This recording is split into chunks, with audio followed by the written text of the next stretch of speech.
Good morning, students. This is the subject of DMM1. In the last class, we have discussed about the problems on principal planes. This is the last topic of Unit 1. It is nothing but concept of direct and bending stresses. In the previous classes, we have discussed about stresses and the introduction of machine members and also the principal stresses and principal planes. In principal stresses and principal strains, we have discussed about biaxial stresses which is acting on the planes in both stresses and also the strains. This is the concept of direct and bending stresses. As we know that what is meant by direct and bending stress. Direct and bending stress is nothing but where the load is applying direct to the material, it is called it as direct stress. Bending stress is nothing but it will act both in compressive and also the tensile, it is called it as a bending stresses. Okay, if you seen in this concept, I am taking the one type of a material. It is nothing but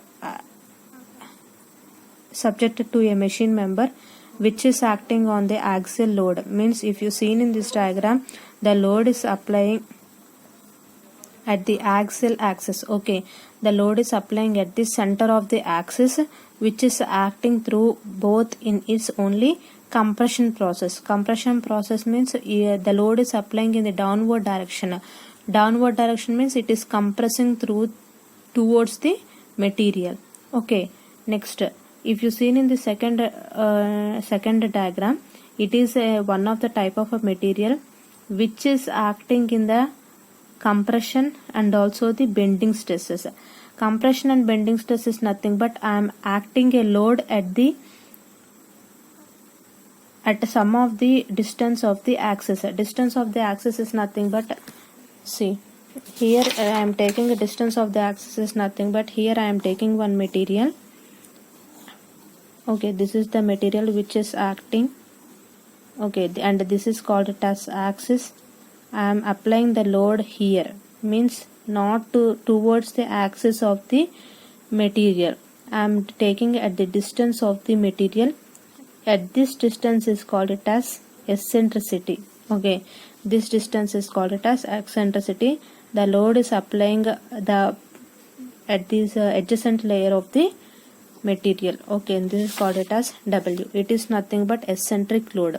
Eccentric load means here I am taking the load at the distance from the axis. Okay, అంటే distance నుంచి ఏదైతే మనం axis తీసుకుంటున్నామో ఆ axis నుంచి distance కి కొంచెం దూరంగా మనం లోడ్ అప్లై చేసిన వాటిని ఆ డిస్టెన్స్ ని మనం ఏమంటున్నామంటే ఎసెంట్రిక్ లోడ్ అంటున్నాం.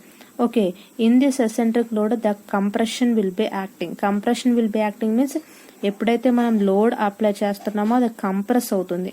కంప్రెస్ అవుతున్నప్పుడు ఆటోమేటిక్గా ఏమవుతుంది, మనకి ట్విస్టింగ్ మూవ్మెంట్ అనేది జరుగుతుంది.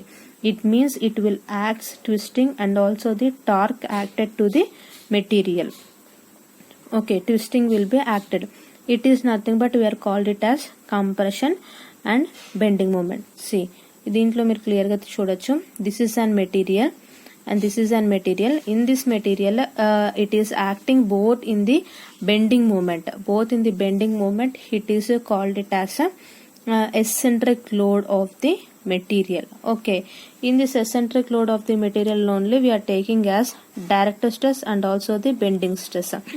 Direct stress is nothing but we are taking as sigma D is equal to P by A, means stress load by area. Bending stress is nothing but sigma B is equal to M by Z. Bending stress ఎందుకు తీసుకుంటున్నాం, ఎప్పుడైతే compression at the distance, ఎప్పుడైతే axis దగ్గర నుంచి load అనేది distance గా తీసుకుంటున్నప్పుడు మనకి బెండింగ్ స్ట్రెస్ అనేది యాక్ట్ అవుతుంది. దాన్నే మనం సిగ్మా బి అంటున్నాం. It is nothing but sigma B is equal to M by Z. Z is nothing but section modulus and also M is nothing but moment of inertia. Okay, that is nothing but we will take it as m by I is equal to sigma b by y. Okay, from this only we will take the maximum stress and also the minimum stress. Maximum stress is nothing but sigma max is equal to sigma d plus sigma b. Minimum stress is nothing but we will take it as sigma d minus sigma b. Okay, this is the concept of the direct and bending stress. We will take only compression and also the compression process. Next one, it is nothing but torsion. Okay, torsion moment. Torsion is nothing but we are taking as a twisting and also torsion moment. See, I am taking one shaft. Okay, see, I am taking one shaft which is seen in this diagram. This is the shaft and also this is called it as bearing, where the bearing is inserted into the shaft. Okay, when we completely rotated, it will rotate in the anti-clockwise direction. Okay, means the torque applied in this material. ఎప్పుడైతే మనం ఇది continuous గా power transmit అవుతుందో automatic గా మనకి bearing అనేది complete గా rotate అవుతుంది. ఎలా రొటేట్ అవుతుంది? యాంటీ క్లాక్ వైజ్ డైరెక్షన్ లో రొటేట్ అవుతుంది. Okay, and next this is the torque which is acting means wear we are taking this shaft. Okay, shaft మనం ఎక్కడైతే తీసుకుంటున్నామో దాన్ని మనం ఫోర్స్ అప్లై చేస్తున్నాం. ఓకేనా, force and also the it's radius of the cylinder. Okay, we are taking as a torque T is equal to tangential force into radius of the shaft. Okay, tangential force into radius of the shaft. T is equal to Ft into R. Tangential force into radius of the shaft means the torsional equation is given as T by J is equal to F by R is equal to G theta by L. Okay, we know all the terms. G is nothing but J is nothing but a polar moment of inertia, R radius of the equation, L length, theta angle of inclination. Okay, and F force of the shaft, and T is equal to torsion momentum. Okay, this is the torsion which is acting in the shaft and also the bearing, and this is the last topic which we are taking as concept of direct and bending stresses. In this first unit we have discussed about different types of different types of topics. First we discussed about the introduction of stresses in machine members. We have discussed different types of stresses, and also next we discussed about the needs of stresses in machine members.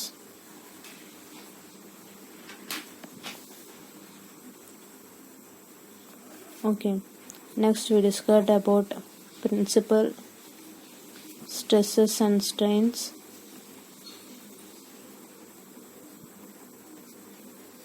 Okay, we discussed about different types of principal stresses and also strains which is acting in the different types of materials. Okay, and also we have discussed about the general considerations of the stresses in machine members.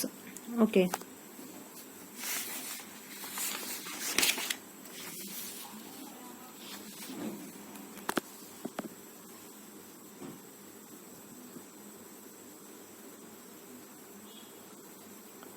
next we will discuss about the second unit. Second unit name is stresses in machine elements. We are discussing the second unit. Second unit name is stresses in machine elements. Second unit name is stresses in machine elements. Okay, next unit is nothing but stresses in machine elements. First topic, first what is meant by stress concentration? Means stresses in machine elements is nothing but, and means up to now we have discussed about machine members.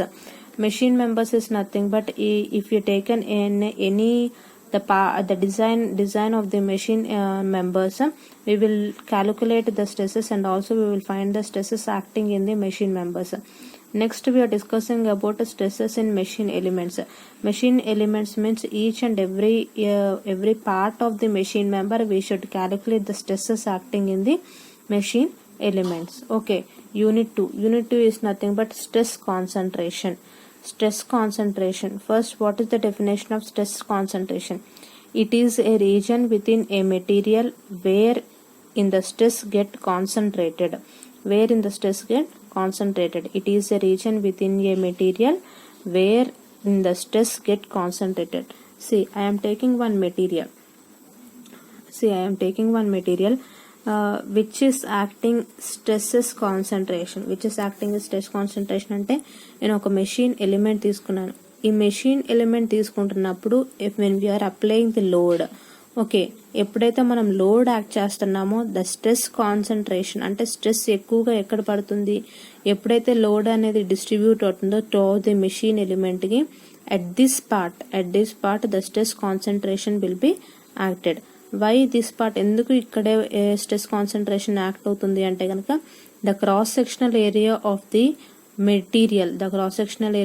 Material will be large. అంటే ఎక్కడైతే మనము stress concentration load develop అవుతుందో ఇక్కడ cross sectional area of the material అనేది ఎక్కువగా ఉంటుంది. ఇప్పుడు మనం ఏం చేయాలి, స్ట్రెస్ అంటే to decrease the stress concentration we should take it as in the different types of materials which is acting in the machine elements. అంటే ఇప్పుడు దాని స్ట్రెస్ కాన్సన్ట్రేషన్ రెడ్యూస్ చేయడానికి మనం ఏం చేయాలి అని అంటే గనక ఎక్కడైతే మనం స్ట్రెస్ కాన్సన్ట్రేషన్ అనేది డిస్ట్రిబ్యూట్ అవుతుందో అక్కడ మనకి క్రాస్ సెక్షనల్ ఏరియా అనేది ఇంక్రీజ్ చేస్తే గనక మనకి స్ట్రెస్ డిస్ట్రిబ్యూషన్ అనేది ఈక్వల్ గా అవ్వడం జరుగుతుంది. దాన్నే మనం ఏమంటున్నామంటే స్ట్రెస్ కాన్సన్ట్రేషన్ అంటున్నాం. It is nothing but A material is strongest if the stress concentration is uniform. అంటే స్ట్రెస్ కాన్సన్ట్రేషన్ అనేది యూనిఫామ్ గా జరిగితే గనక స్ట్రెస్ కాన్సన్ట్రేషన్ అనేది మనం రెడ్యూస్ చేయడం జరుగుతుంది. అలాగే మనం ఇక్కడ నేను ఒక ఎగ్జాంపుల్ తీసుకున్నాను. I'm taking one threads which is అంటే ఒక మెషిన్ మెంబర్ లో థ్రెడ్స్ అనేవి యాక్టివ్ చేస్తుంది. అంటే థ్రెడ్స్ అనేది యాక్టివ్ పోర్షన్ చేస్తున్నప్పుడు ఎక్కడైతే ఈ థ్రెడ్స్ మీద మనం లోడ్ అప్లై చేస్తున్నామో స్ట్రెస్ డిస్ట్రిబ్యూషన్ అనేది ఎక్కువగా జరగడం వల్ల దాని లైఫ్ సైకిల్ అనేది తక్కువ అయిపోతుంది. Means the decrease of the life cycle will be very high.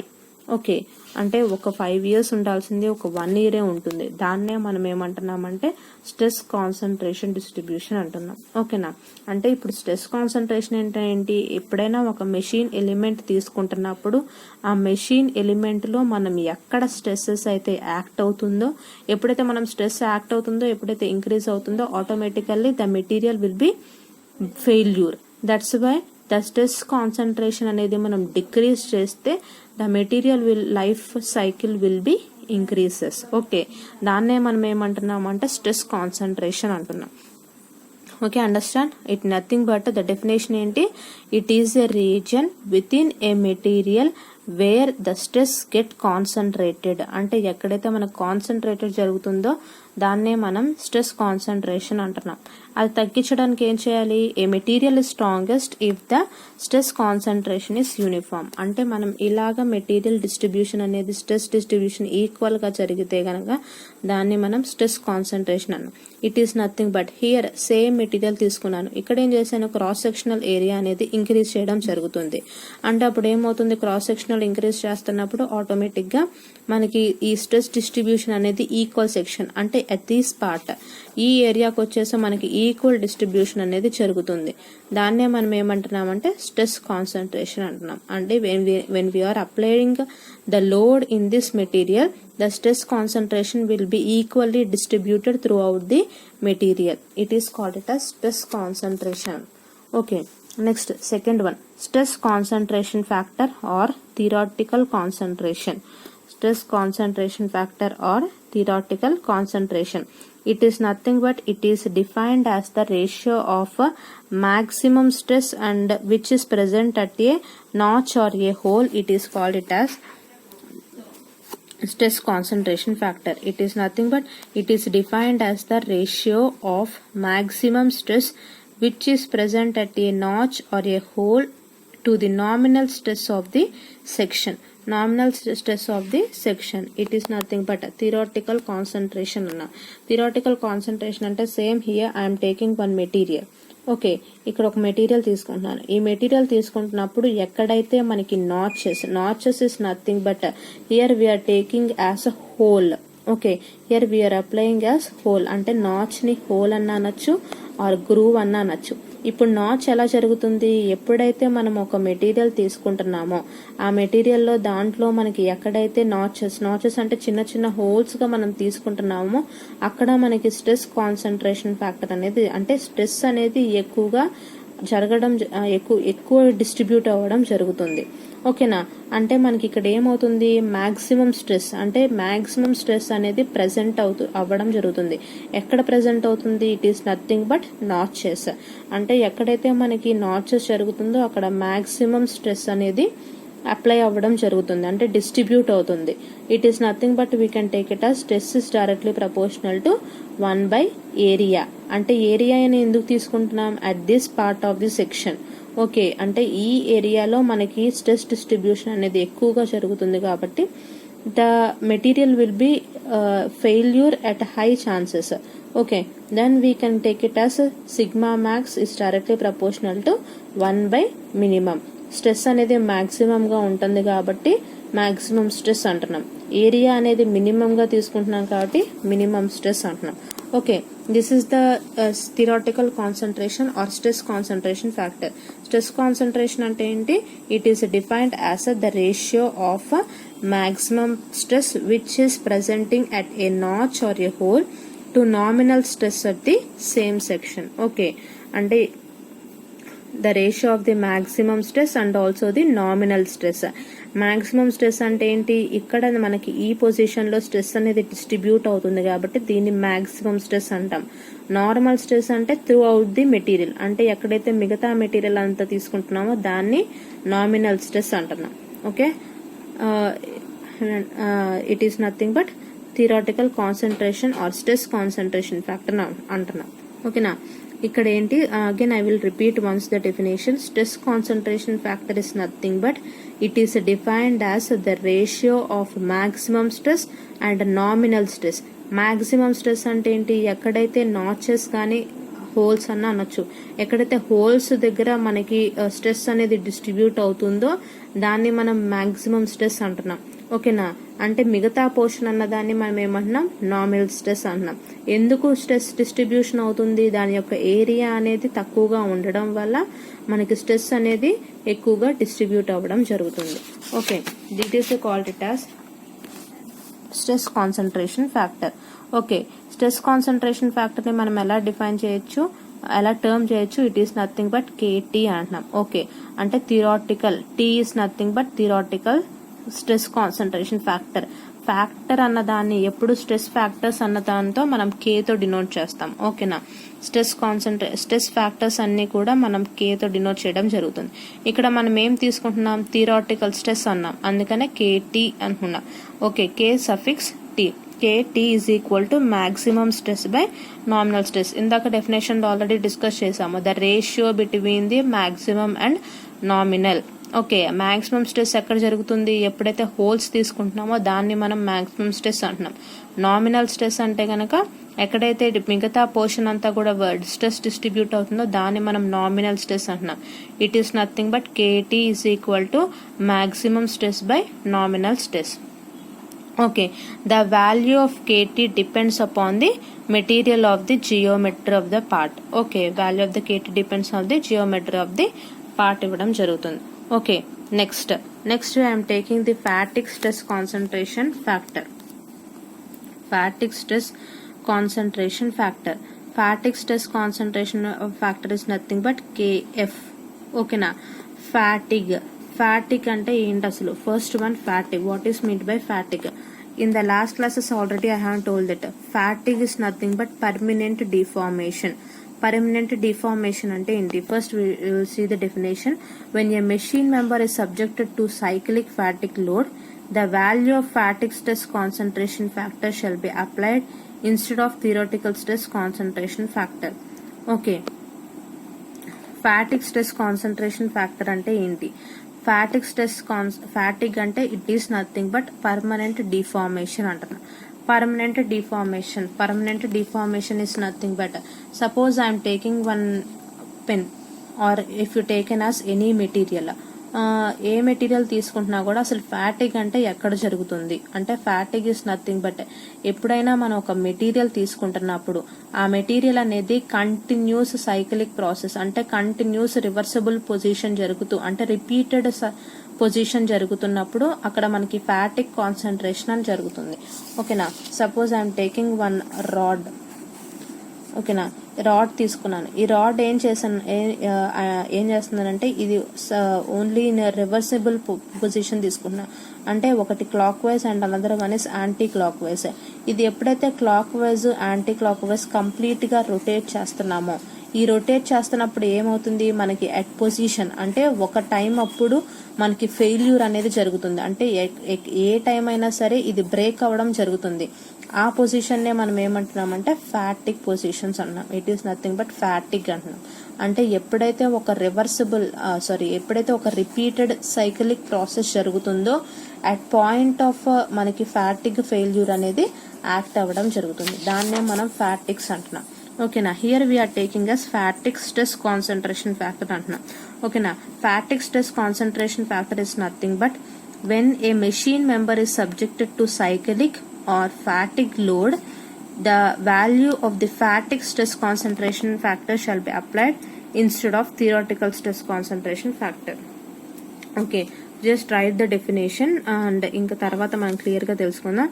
And see, this is the methods for stress reducing concentrations. These are the some examples of the stresses reducing concentration. Already మనం discuss చేసాము.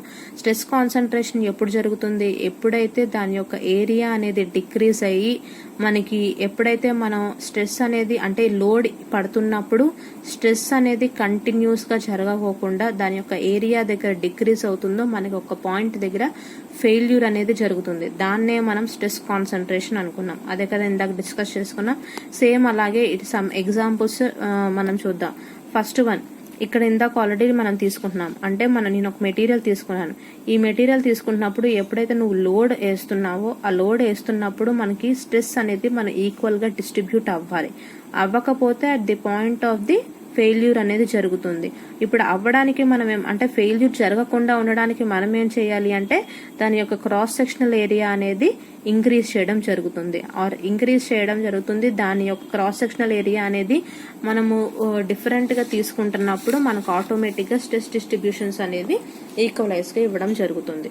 Okay, if you seen in the first one ఇక్కడ మనకి చూస్తే గనక మీకు stress distribution అనేది ఇలా ఉంది. ఓకే, అదే మీరు మనం ఇలా తీసుకుంటే గనక అంటే ఎప్పుడైతే మనం ఈ సెక్షనల్ ఏరియా ఈ క్రాస్ సెక్షనల్ ఏరియా అనేది మనం ఎప్పుడైతే మనము డిస్ట్రిబ్యూట్ చేస్తామో అంటే ఇంక్రీజ్ చేయడం జరుగుతుందో అంటే విత్ ద ఫిల్లెట్ రేడియస్ అంటే మనం ఆల్రెడీ వెల్డింగ్స్ లో డిస్కస్ చేసాము. ఓకే, ఫిల్లెట్ అంటే ఏంటి, ఎక్కడైతే దాని క్రాస్ సెక్షనల్ ఏరియా అనేది మనము ఇంక్రీజ్ చేస్తామో ఆటోమేటిక్ గా మనకు అక్కడ స్ట్రెస్ డిస్ట్రిబ్యూషన్ అనేది ఈక్వల్ పొజిషన్స్ లో జరుగుతుంది. అందుకనే మనం అక్కడ ఫిల్లెట్ రేడియస్ తీసుకుంటున్నాము. అలాగే మీరు వెల్డింగ్స్ లో చూసినా కూడా మనకి ఎనీ టూ మెటల్స్ అనేవి జాయిన్ చేస్తున్నప్పుడు సమ్ ఫిల్లెట్ పొజిషన్స్ అంటున్నారు. ఓకేనా, see if you take in as like this ఇలా తీసుకుంటున్నప్పుడు తీసుకుంటాం. ఫిల్లెట్ రేడియస్ అంటే ఏంటి, ఈ స్ట్రెస్ డిస్ట్రిబ్యూషన్ అనేది ఈక్వల్ పొజిషన్ లో జరిగితే కనుక మనం fillet concentrations or fillet radius అంటాం.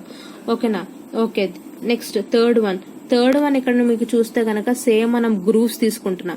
గ్రూవ్స్ కానీ హోల్స్ కానీ నాచెస్ కానీ ఇందాక మనం డిస్కస్ చేసుకున్నట్టు గ్రూవ్స్ హోల్స్ నాచెస్ అంటే ఏంటి, మనకి స్ట్రెస్ డిస్ట్రిబ్యూషన్ అనేది ఈక్వల్ గా జరగదు. అంటే ద క్రాస్ సెక్షనల్ అంటే థియరాటికల్ స్ట్రెస్ కాన్సన్ట్రేషన్ ఫ్యాక్టర్ అనేది జరుగుతుంది.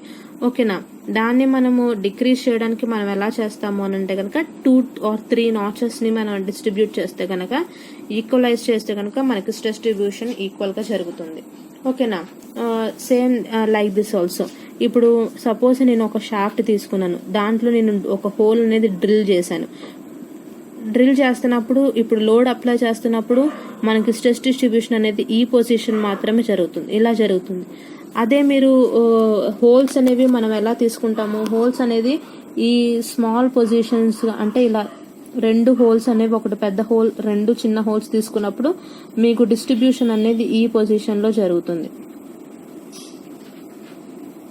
ఈ పొజిషన్లో జరుగుతుంది. అంటే ఏమవుతుంది, ఇక్కడ ఈక్వలైజేషన్ పార్ట్ జరుగుతుంది. అంటే ఇక్కడ స్ట్రెస్ డిస్ట్రిబ్యూషన్ తగ్గి ఇక్కడ మళ్ళీ కొంచెం వెళ్ళిన తర్వాత మళ్ళీ ఇక్కడ స్ట్రెస్ తగ్గిన తర్వాత మనకి అవుట్పుట్ అనేది జరుగుతుంది. అంటే మనకి అవుట్పుట్ ఏమొస్తుంది, స్ట్రెస్ అనేది డిక్రీజ్ అవుతుంది. ఆటోమేటిక్ గా the life time of the material will be increases. Okay, these are the some of the materials. And also next if you seen in the threads లో చూసుకున్నా కూడా మనకి స్ట్రెస్ కాన్సన్ట్రేషన్ ఫ్యాక్టర్ అనేది ఎక్కువగా జరుగుతుంది.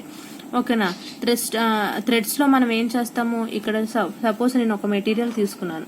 ఓకేనా, అంటే material is nothing but one of the type of the which is including of the threads. Okay, threads లో ఇక్కడ ఏమవుతుంది, నేను షాంక్ తీసుకున్నాను and this is the thread. Okay, నేను లోడ్ అనేది అప్లై చేశాను. This is the outer diameter. ఎక్కడైతే పైన థ్రెడ్స్ తీసుకుంటున్నామో this is an outer diameter. And లోపల మనకి ఏమంటున్నామో కోర్ డయామీటర్ అంటాం. ఆల్రెడీ మనకు తెలుసు కదా, core diameter and also the outer diameters అని రెండు ఉంటాయి థ్రెడ్స్ కి. ఓకేనా, it is nothing but internal diameter అని కూడా అనొచ్చు. ఓకేనా, థ్రెడ్స్ కి వచ్చేసి మనం మెకానికల్ టర్మ్స్ గా తీసుకుంటే గనక we will call it as core diameter అన్నాం. ఎప్పుడైతే థ్రెడ్స్ అనేవి ఫిక్స్ చేస్తున్నామో లోడ్ అనేది టెన్సైల్ లోడ్కి వెళ్తుంది. ఓకేనా, అంటే load will be acting the tensile position. Means tensile position అంటున్నప్పుడు మనకు అక్కడ ఏం జరుగుతుంది, స్ట్రెస్ కాన్సన్ట్రేషన్ అనేది థ్రెడ్స్ లో జరుగుతుంది. ఓకేనా, ఆటోమేటిక్ గా ఏం తీసుకుంటాం మనం, ఇక్కడ క్రాస్ సెక్షనల్ ఏరియా అనేది డిస్ట్రిబ్యూట్ తీసుకోవడం జరుగుతుంది. ఓకేనా, క్రాస్ సెక్షనల్ ఏరియా అనేది తీసుకుంటాం. ఇప్పుడు మనం ఏం చేయాలి, ఇప్పుడు ఈ థ్రెడ్స్ లో మనకి స్ట్రెస్ కాన్సన్ట్రేషన్ అనేది డిక్రీజ్ చేస్తే గనక మనకి ఇక్కడ స్ట్రెస్ కాన్సన్ట్రేషన్ అనేది ఈక్వలైజ్ అవ్వాలి. ఎలా ఈక్వలైజ్ అవుతాం, ఈక్వలైజ్ ఎలా తీసుకుంటాము అంటే టెన్సైల్ లోడ్ అప్లై చేస్తున్నప్పుడు మనకి ఈ డిస్ట్రిబ్యూషన్ అంటే ఏదైతే షాంక్ మెటీరియల్ ఉందో దాన్ని మనము కోర్ డయామీటర్ కి ఈక్వలైజ్ చేస్తే గనక, అంటే డి ఈజ్ ఈక్వల్ టు డిసిగా తీసుకుంటే గనక దాన్ని మనము స్ట్రెస్ కాన్సన్ట్రేషన్ ఫ్యాక్టర్ ని డిక్రీజ్ చేయడం జరుగుతుంది. ఓకేనా, ఇక్కడ మనకి డి ఈజ్ ఈక్వల్ టు డిసిగా అవ్వదు. ఓకేనా, డి ఈజ్ ఈక్వల్ టు డిసిగా అవ్వదు, అంటే షాంక్ కోర్ డయామీటర్ అనేది ఈక్వలైజేషన్ పొజిషన్ ఉండదు. ఇక్కడ మనం ఏం తీసుకుంటున్నాం, డి ఈజ్ ఈక్వల్ టు డిసిగా తీసుకుంటున్నాం. ఓకేనా, దాన్నే మనం ఏమంటున్నామంటే స్ట్రెస్ కాన్సన్ట్రేషన్ ఫ్యాక్టర్స్ అంటున్నాం. Okay, once we will discuss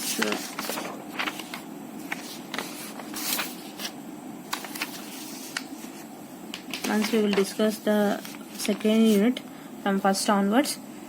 First we discussed second unit name is stresses in machine elements. Okay, in stresses in machine elements we will find out, and means each and every element we will find out the stresses where it is acting in the elements. Okay, first topic we discussed about stress concentration.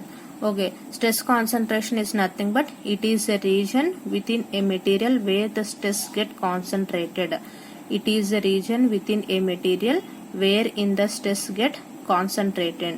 Stress get concentrated is nothing but ఏదైనా ఒక material తీసుకుంటున్నప్పుడు దా మెటీరియల్లో మనకి stress concentrated ఎలా జరుగుతుంది అంటే కనుక దాని యొక్క క్రాస్ సెక్షనల్ ఏరియా అనేది డిక్రీజ్ చేస్తున్నప్పుడు మనకి ఏమవుతుంది అంటే కనుక స్ట్రెస్ కాన్సన్ట్రేషన్ అనేది ఇవ్వడం జరుగుతుంది. స్ట్రెస్ కాన్సన్ట్రేషన్ రెడ్యూస్ చేయాలి అని అంటే కనుక డిస్ట్రిబ్యూషన్ అనేది ఈక్వల్ గా జరిగితే దాన్ని మనం స్ట్రెస్ కాన్సన్ట్రేషన్స్ అంటాం. ఓకేనా, అది ఎలా తీసుకుంటాము, a material strongest if the stress concentration is uniform. Okay, it is called it as stress concentration. Next మనం ఏం డిస్కస్ చేసాం, స్ట్రెస్ కాన్సన్ట్రేషన్ ఫ్యాక్టర్ డిస్కస్ చేసాం. Stress concentration factor is also called as theoretical concentration అని కూడా అనొచ్చు. ఇదేంటి, it is defined as the ratio of maximum stress which is present at a notch or hole to the nominal stress. Okay, అదే material తీసుకుంటున్నప్పుడు ఏదైనా material కి ఒక notch గానీ హోల్ గానీ జరుగుతున్నప్పుడు మాక్సిమం స్ట్రెస్ అనేది యాక్ట్ అవుతుంది. ఏ పొజిషన్ లో, నాచ్ దగ్గర యాక్ట్ అవుతుంది. ఓకే, ఈ మిగతా పొజిషన్ అంతా కూడా మనం ఏమంటున్నాము, నామినల్ స్ట్రెస్ అంటున్నాము. ఓకేనా, అంటే ఇప్పుడు డెఫినేషన్ ఏంటి, the difference between the maximum stress of the notch and also the nominal stress at this section is called it as theoretical concentration అంటున్నాం. ఓకే, దాన్నే మనం ఎలా రాసుకోవచ్చు, stress is directly proportional to 1/ఏరియా. Okay, stress is directly proportional to 1/ఏరియా. దాన్నే మనం ఎలా తీసుకుంటున్నాం, KT is equal to KT అంటే థియరాటికల్ స్ట్రెస్ కాన్సన్ట్రేషన్ ఫ్యాక్టర్ ని కేటీగా టర్మ్ చేయడం జరుగుతుంది. కే సఫిక్స్ టీ అంటే స్ట్రెస్ కాన్సన్ట్రేషన్ ఫ్యాక్టర్స్ ఏదైతే ఫ్యాక్టర్ అంటున్నామో దానన్నీ కూడా మనం కేతో డినోట్ చేయడం జరుగుతుంది. ఓకే, ఇక్కడ మనం థియరాటికల్ తీసుకుంటున్నాం కాబట్టి K suffix T, KT is equal to maximum stress by nominal stress. Okay, next fatigue stress concentration factor. Fatigue stress concentration ఇక్కడ కూడా ఫ్యాక్టర్ అంటున్నాం కాబట్టి కే, ఫాటిక్ తీసుకుంటున్నాం కాబట్టి కేఎఫ్.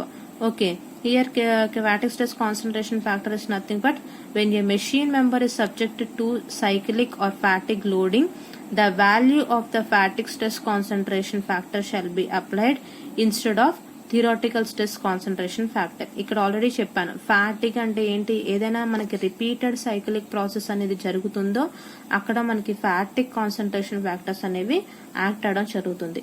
ఎండ్యూరెన్స్ లిమిట్ మనం తర్వాత డిస్కస్ చేద్దాం. అప్పుడు మీకు మళ్ళీ ఈ టాపిక్ అనేది డిస్కస్ చేద్దాం. ఓకేనా. Methods for stress reducing concentration. Methods for stress reducing concentration అంటే స్ట్రెస్ కాన్సన్ట్రేషన్ అనేవి రెడ్యూస్ చేయడానికి మనం ఏ ఇంపార్టెంట్ పాయింట్స్ తీసుకోవచ్చు అని అంటే కనుక, ఫస్ట్ వన్, ఎప్పుడైనా మనం మెటీరియల్ తీసుకుంటున్నప్పుడు ఇందాక ఆల్రెడీ చెప్పాను, క్రాస్ సెక్షనల్ ఏరియా అనేది డిక్రీజ్ అవుతుందో దాని దగ్గర మనకి స్ట్రెస్ కాన్సన్ట్రేషన్ అనేది ఎక్కువగా జరుగుతుంది. అంటే ఇప్పుడు మనం ఏం చేయాలి, దాని యొక్క ఏరియా అనేది ఇంక్రీజ్ చేయాలి. ఇంక్రీజ్ చేసినా కూడా it should be converted to the actual material. అంటే మనకి ఏరియా పెంచినా కూడా మనకి మెటీరియల్ తగ్గట్టు మనకి ఏరియా అనేది డిజైన్ చేయాలి. కాబట్టి మనకి ఇక్కడ ఏరియా ఎలా తీసుకుంటున్నాము, ఏదైనా మనం అంటే ఏదైనా షాఫ్ట్ గానీ మనం మెటీరియల్ ప్రొడక్షన్ గానీ తీసుకుంటున్నప్పుడు మనకి ఏరియా ఇంక్రీజ్ చేస్తే ఆటోమేటిక్ గా స్ట్రెస్ డిస్ట్రిబ్యూషన్ అనేది ఈక్వలైజేషన్ జరుగుతుంది at both sides. Okay, this is nothing but we can take it as stress concentration factors. అలాగే సెకండ్ వన్ తీసుకుంటే, ఎప్పుడైనా మనం నాచెస్ గానీ హోల్స్ గానీ తీసుకుంటున్నప్పుడు స్ట్రెస్ డిస్ట్రిబ్యూషన్ అనేది ఈక్వల్ గా అంటే 1 or 2 or 3 నాచెస్ అనేవి తీసుకుంటున్నప్పుడు మనకి స్ట్రెస్ డిస్ట్రిబ్యూషన్ అనేది ఈక్వలైజేషన్ పొజిషన్ లో జరుగుతుంది. ఓకే, అంటే మనం స్ట్రెస్ కాన్సన్ట్రేషన్ అనేది డిక్రీజ్ చేయొచ్చు. అలాగే మనం ఇంటర్నల్ హోల్స్ తీసుకుంటున్నప్పుడు 2 అంటే వన్ బిగ్ హోల్, దాని పక్కన ఇటు అంటే బోత్ సైడ్స్ అనేవి స్మాల్ హోల్స్ అనేవి మనం డ్రిల్ చేస్తే గనక మనకి స్ట్రెస్ డిస్ట్రిబ్యూషన్ అనేది ఈక్వలైజేషన్ జరుగుతుంది. ఓకే, అలాగే మనం థ్రెడ్స్ తీసుకున్నా కూడా మనం ఏం చేయాలి, మనం ఎప్పుడైనా కోర్ డయామీటర్ కి యాక్చువల్ షాంక్ డయామీటర్ కి ఈక్వలైజ్ చేస్తే గనక మనకి స్ట్రెస్ డిస్ట్రిబ్యూషన్ అనేది ఈక్వలైజ్ అవ్వడం జరుగుతుంది. ఓకేనా. అలాగే మనము విచ్ ఇస్ ఈక్వలైజ్ అంటే core diameter and also the actual diameter అనేది ఈక్వలైజేషన్ పొజిషన్ జరిగితే మనము స్ట్రెస్ కాన్సన్ట్రేషన్ అనేది డిక్రీజ్ చేయొచ్చు. Okay, in this second unit we have discussed 4 topics. One is stress concentration, another one is theoretical concentration stress concentration factor, and third one fatigue stress concentration factor, and fourth one methods to reduce the stress concentration factor. Okay, these are the 4 topics which is using in the sum of the machine elements. Next class we will discuss about the notch sensitivity and how the fatigue failures will be acting in the different types of positions of the materials. Okay, thank you.